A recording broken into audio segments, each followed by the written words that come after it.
এরপরে প্রশ্ন হলো, আমি একজন ড্রাইভার, আমার বয়স 23 বছর, আমি একটা মেয়েকে পছন্দ করি, কিন্তু আমি মেয়েকে কিছু না বলে পারিবারিকভাবে প্রস্তাব পাঠাই। খুব ভালো কথা। কিন্তু তাদের বাড়িতে যাওয়ার পর তারা যখন জানলো আমি পেশায় একজন ড্রাইভার, তখন তারা আমার পরিবারকে ফিরিয়ে দিল। বিশেষ দ্রষ্টব্য মেয়ের বাবা এখানে উপস্থিত আছে, আমার কি করণীয়? এখন মেয়ের বাবা উপস্থিত থাকলে আমি কি বিয়ে পড়া দিতাম? দেখেন, এই ভাইয়ের কষ্টটা আমরা সবাই বুঝতে পারছি, তাই না? দেখুন, আমাদের যারা মেয়ের বাবা হয়েছেন, ভালো করে কান খাড়া করে শুনে রাখেন, যারা মেয়ের বাবা হয়েছেন, ভাই একটু কথা শুনেন, যারা মেয়ের বাবা হয়েছেন, আল্লাহ তাআলা মেয়ের বাবা বানাইছেন, আপনাদেরকে আমি করজোড় করে বলি, আল্লাহর ওয়াস্তে দুনিয়ার জাকজমক দেখে মেয়ে বিয়ে দিবেন না। এখনকার যুগে, এখনকার সময়ে বেশিরভাগ দাম্পত্য জীবনে শান্তি নাই। দাম্পত্য জীবনে কি নাই?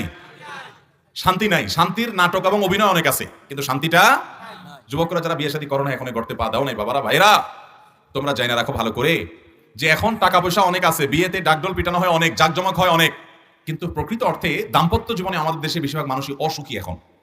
এবং আমাদের আগের জেনারেশন যারা ছিলেন, আমাদের বাপ চাচারা যারা ছিলেন, আমি সব সময় সব জায়গায় বলি, এখানে অনেক মুরব্বী বাপ চাচারা আছেন না, এই বাপ চাচারা কিন্তু আমাদের চাইতে তুলনামূলকভাবে দাম্পত্য জীবনে অনেক বেশি সুখী ছিলেন, এখনো সুখী আছেন। আর যুবক পোলাপান, তাদের দাম্পত্য সম্পর্কগুলো সব চায়না মালের মতো হয়ে গেছে, ঠুস ঠুস করে ভেঙে যায়, গড়তে দেরি ভাঙতে দেরি নাই। এগুলো কেন হয়? এগুলোর অন্যতম কারণ হলো যে আমাদের বিবাহগুলো বরকত মুক্ত, এগুলোতে কল্যাণ নাই। বিবাহ বরকত মুক্ত কখন হয়? এর অনেক কারণ আছে। এর একটা হলো যে বিবাহের মধ্যে পাপ হয়, অপরাধ হয়, গুনাহ হয়, সে বিবাহে কখনো বরকত আসতে পারে। এরকম যুবক এখানে কয়জন আছেন যে বলতে পারবেন আমার বিয়েতে কোনো প্রকার ব্যান্ড পার্টি, কোনো প্রকার ডিজে পার্টি হয় নাই, গানের আওয়াজে এলাকাবাতিকে আমি অতিষ্ঠ করি নাই? এরকম কয়জন আছেন? আপনারা সবাই কি গরিব মানুষ? টাকার অভাবে এটা করতে পারেন নাই? নাকি জেনে শুনে হারামকে না করেছেন? আলহামদুলিল্লাহ, খুব ভালো, প্রশংসার দাবিদার আপনারা। ভাইরা আমার, আপনার বিয়ে উপলক্ষে আপনার ব্যান্ড পার্টি এবং ডিজে পার্টি, গানের আওয়াজে যদি আশেপাশে মানুষের জীবনযাত্রা ব্যাহত হয়, তাহলে মানুষগুলোর দোয়া পাবেন না বদদোয়া পাবেন? এতগুলা মানুষের বদদোয়া যদি হয়, তাহলে এই বিয়ের মধ্যে আল্লাহর গজব এমনি নাজিল হবে। অতএব বিয়ে উপলক্ষে এই গানের আওয়াজে এলাকাবাসীকে অতিষ্ঠ করব। আজকাল তো শুধু বিয়ে না, বিয়ের আগে গায়ে হলুদ, গায়ে মরিচ, নানান তামাশা করে। আপনার গায়ে আপনি হলুদ, মরিচ, আদা, রসুন সব বাটেন, সমস্যা নাই, এটা আপনার ব্যাপার, আপনি বাটেন, কিন্তু এগুলা মাখতে গিয়া সে উপলক্ষে আবার একটা ব্যান্ড পার্টি, হে আওয়াজে গোটা এলাকা মানুষ অতিষ্ঠ। এগুলো কখনো একজন মানুষের দাম্পত্য জীবনে তাকে সুখী করতে পারে না, বরং তার সুখের জন্য এগুলো বাধা।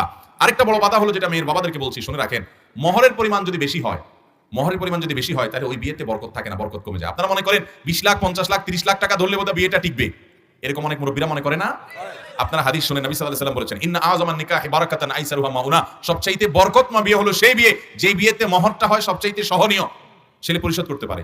ছেলের বেতন 20,000, আপনি মহর ধরলেন 50 লাখ, আপনার 50 লাখ মহর নেওয়ার খায়ের যদি হয়, তাহলে এই ছেলের কাছে বিয়ে কেন দিচ্ছেন?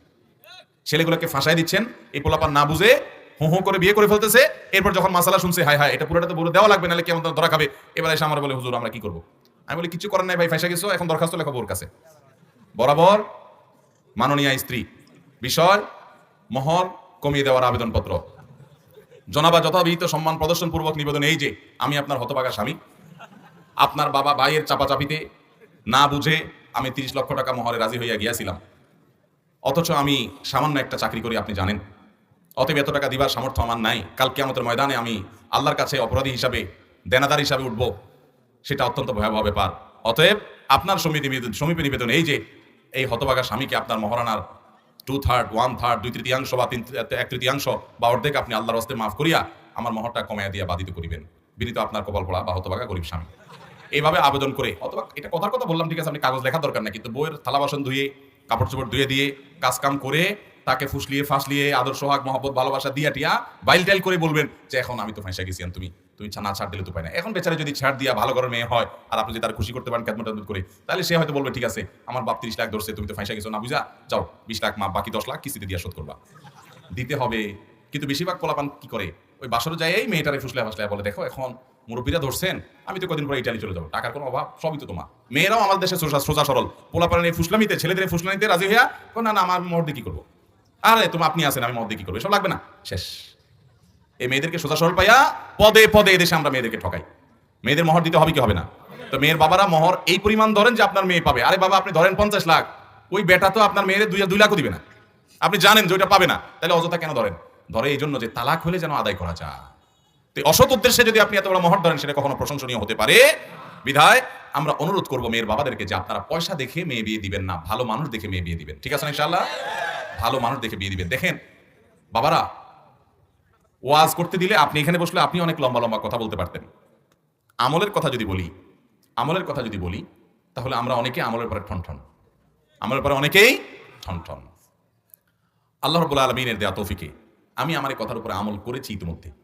আমি দায়িত্ব নিয়ে বলি আপনাদেরকে, আমি ইতিমধ্যে আমল করেছি।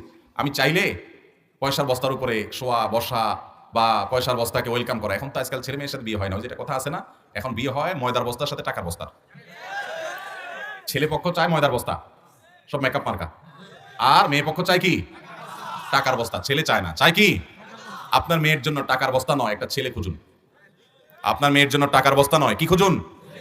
একটা ছেলে যে আপনাকে বাবার মতো শ্রদ্ধা করবে, আপনার মেয়েকে স্ত্রী হিসাবে স্নেহ করবে, ভালোবাসা দিবে।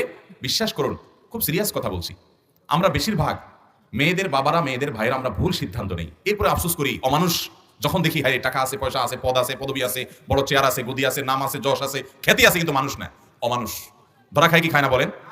আমি যখন বিয়ে করি, আমার শ্বশুর বাড়ি ঢাকার আজিমপুরে, ইরাকি মাঠের সাথে, অভিজাত, মানে খুব দামি জায়গা। তখনই কোটি টাকার উপরে জায়গার কাঠা। আমি যখন বিয়ে করছি 17-18 বছর আগের কথা বলছি, কোটি টাকার মতো জায়গার কাঠা।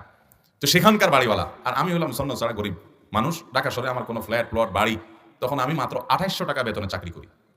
আমার শাশুড়ি আমার সাথে বিয়ে দেওয়ার জন্য রাজি হয়ে গেছে। আমার শ্বশুর মারা গেছেন, তো আমি নিজেই অবাক হয়ে গেলাম যে ভদ্রমহিলা কি দেখে আমার কাছে বিয়ে দিতে রাজি হয়ে গেল। 2800 টাকা কি ঢাকা শহরে খাবে না বাসা ভাড়া দিবে? আমার বিয়ের সময় আমার মামা শ্বশুর উনি বললেন যে মেয়েকে কোথায় রাখবে। আমার আব্বাজান রহমতুল্লাহ আলাইহি খুব বিচক্ষণ মানুষ ছিলেন। তো আব্বাজান বললেন যে আমার ছেলে যেখানে থাকবে আপনার মেয়ে সেখানে থাকবে। আমার ছেলে যদি ওই রাঙ্গামাটি জঙ্গলে চলে যায় তো আপনার মেয়ে সেখানে যাইতে হবে। তো আমার আব্বার কথা শুনে ওনারা রাজি হয়ে গেছে।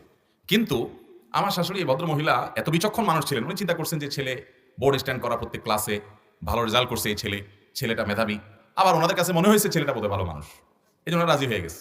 অথচ আমার একটাই ছেলেকে, একটাই ভাইরা, সে বেচারা অনেক পয়সা আলা মানুষ, আমি গরিব মানুষ, কিন্তু আমার কাছে দিয়ে দিছে। আলহামদুলিল্লাহ, তাদের মেয়ে দুঃখে নাই, সুখে আছে আলহামদুলিল্লাহ, এটা আমি অন্তত বলতে পারি। আমাদের দেশে বেশিরভাগ মেয়ের বাবারা, ভাইয়েরা, আমি খুব সিরিয়াসলি বলছি যে আমরা বেশিরভাগ এই ক্ষেত্রে আমরা ভুল করি। আমাদের মেয়েদের জন্য আমরা দেখি যে একটা সরকারি, অনেক ছেলেরা আমাদের কাছে প্রশ্ন লেখে, হুজুর সরকারি চাকরি না করলে মেয়ের বাপরা মেয়ে দিতে চায় না বিয়ে। সরকারি চাকরি না করলে আপনি মেয়ে বিয়ে দিবেন না? সরকারি চাকরি করে কয় টাকা পাবে? সে চুরি করা ছাড়া তো তার উপায় খুব বেশি একটা নাই। সরকারি চাকরি করে চুরি করা ছাড়া পয়সা করার কোনো পথ আছে? কেমনে আমার বুঝান, কয় টাকা বেতন পাবে? সে বরং ব্যবসা বাণিজ্য করলে আজকের গরিব কালকের ধনী হতে পারে ইনশাআল্লাহ, কিন্তু সরকারি চাকরি যদি সে করে ধনী হওয়ার কোনো পথই তো খোলা নেই। আছে? কেমনে ধনী হবে? 2 নম্বর টাকা ছাড়া ধনী হওয়ার রাস্তা আছে? তাহলে আপনি জেনে শুনে আপনার ছেলেকে, আপনার মেয়েকে হয় একটা, আমি বলছি না যে সরকারি চাকরি করলে সবাই অসৎ হয়, খবরদার, ভুল বুঝবেন না। আমি ব্যক্তিগতভাবে এরকম বহু সরকারি কর্মকর্তাকে চিনি, আমার সাথে বন্ধুত্বপূর্ণ সম্পর্ক আছে, অনেক বড় বড় পদ হোল্ড করেন, কিন্তু তারা সম্পূর্ণ সৎ আলহামদুলিল্লাহ। আমি বলছি যদি টাকা, আমি বলছি এটা যে যদি টাকাই আপনার উদ্দেশ্য হয় তাহলে সরকারি চাকরি দেখবেন কেন? আপনি দেখবেন সৎ যদি সরকারি চাকরি করে আলহামদুলিল্লাহ, সৎ লোকটা যদি বেসরকারি চাকরি করে তাও আলহামদুলিল্লাহ, সৎ লোকটা যদি এমনকি বেকারও হয় তবু আলহামদুলিল্লাহ। দেখতে হবে মানুষটা সৎ কিনা, দেখতে হবে মানুষটা কি কিনা, সৎ কিনা। সে যদি সৎ হয় তাহলে কোথায় কাজ করাটা বেটার না? আপনি খুঁজে সরকারি শুধু খুঁজতেছেন, তার মানে আপনি ঘুষখোর খুঁজতেছেন। আপনি খুঁজে খুঁজে শুধু সরকারি চাকরি দেখে দিবেন, এর মানে আপনি ঘুষখোর খুঁজতেছেন। আত্মসম্মান বলতে কিছু থাকা উচিত, আত্মমর্যাদা বলতে কিছু থাকা উচিত, যে আমার মেয়েটা একটা সৎ ছেলের সাথে জীবন যাপন করবে, যে ছেলেটা কখনো হারামের কাছে যাবে না। চেষ্টা করবেন তো মেয়ের বাবারা ইনশাআল্লাহ। এবার ভাই তার মনের কষ্ট, তিনি নিজে অবৈধ সম্পর্ক করেন নাই, মেয়েটা ভালো জানতে পেরে পারিবারিকভাবে বিয়ের প্রস্তাব নিয়ে গেছেন। যাই হোক, আমি তো আর জানি না যে মূল ঘটনা কি, আদৌ এটা খাটে না খাটে। তারপর এটা কথা, এটা আমাদের সমাজে খুব প্রতিষ্ঠিত কথা যে আমরা সবাই মেয়ের বাপরা শুধু পয়সা আলা খুঁজি এবং প্রতিষ্ঠিত মানুষ খুঁজি। আমি সবসময় বলার চেষ্টা করি, যারা মেয়ের বাপ আছেন, মেয়ে কার কাছে বিয়ে দিবেন, ছেলে খুঁজে পাচ্ছেন না, আপনাদেরকে বলতেছি, আপনাদের এলাকাতে ফজরের নামাজের জামাতে নিয়মিত যে সমস্ত যুবকদেরকে দেখবেন হাজির হয়, খুব সুন্দর করে ধীরস্থিরতার সাথে নামাজ কালাম ফজরেরটা পড়ে, অন্যগুলোর কথা আমি বলি, অন্যগুলো তো বটেই, ফজরের নামাজ যারা নিয়মিত হাজির হয় এবং অত্যন্ত পড়ে, হারাম থেকে বাঁচার জন্য যুদ্ধ এবং সংগ্রাম করে, ভদ্র নম্র, এই ছেলেগুলো যদি গরিব হয়, আপনার মেয়ে বিয়ে দেন, ইনশাআল্লাহ তারা সুখে থাকবে। আল্লাহ তাআলা আমাদের মেয়ের বাবাদের সুমতি দান করুক। এই যে যুবকরা এত ঠিক করতেছে, এরা বিয়ের জন্য বেচারারা মানে বেকার হয়ে আস, এই ছেলেদের আল্লাহ তাআলা একটা হালাল ব্যবস্থা করে দেখ, এবং মেয়ের বাবাদের দিলটা আল্লাহ তাআলা নরম করে দেখ। আর ছেলের বাবারা যৌতুক খাওয়ার হারামখুরি থেকে আল্লাহ তাআলা বেঁচে থাকার তৌফিক দান করুন। যুবকরা যৌতুক মুক্ত বিয়ে করবেন তো ইনশাআল্লাহ? ইনশাআল্লাহ। এই মজলিসে যদি কেউ যৌতুক মুক্ত বিয়ে করতে চান চলে আসতে পারেন, আমার কোনো পয়সা দেওয়া লাগবে না, ফ্রি পড়াই দেবো বিয়ে। আসেন নি কেউ? দুই পক্ষ যদি রাজি থাকেন চলে আসলে পড়াই দেবো ইনশাআল্লাহ। রেডি আসেনি? কোনো বিয়া মুখোমুখি আসেনি? যদি মুখোমুখি থাকে, বিয়ে তো এরকম বললে হয় না, তাহলে নিয়ে আসতে পারেন। আমরা ইনশাআল্লাহ যৌতুক মুক্ত বিয়ে এদেশে প্রতিষ্ঠিত করতে হবে ইনশাআল্লাহ। যুবকরা যদি জাগে, এই দেশটা পরিবর্তন হতে বাধ্য। আল্লাহ তাআলা তৌফিক দান করবেন।